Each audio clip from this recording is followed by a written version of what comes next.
We are looking at WAC Bennett's 1968 Fleetwood Cadillac sedan. It has been a part of the Okanagan Heritage Museum's collection for well over 30 years at this point, I believe, and we simply do not have a place to store it any longer. So we're searching for a new home for it.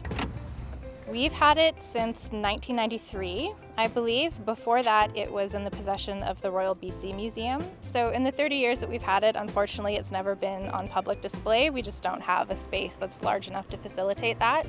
But it has been out in the public while it's been used by the Bennett family for special occasions, such as the grandchildren using it to arrive at prom in style.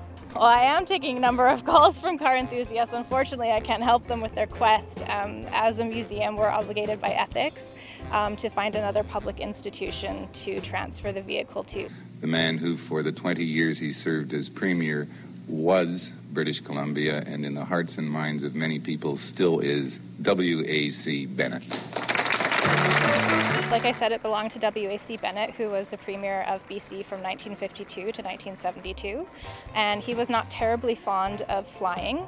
So over his tenure as Premier, there were a fleet of 3 cars that were purchased for him to travel to official business, and this was the last one that was used for the last 4 years of his premiership. I think this car tells the story of, obviously a political family in BC that has a very long history, and I think it also just tells the story of craftsmanship that we maybe don't see that often anymore. Obviously the Bennetts have a very long history in this city, and they're remembered very fondly by a lot of folks, so it would be a shame to see it go.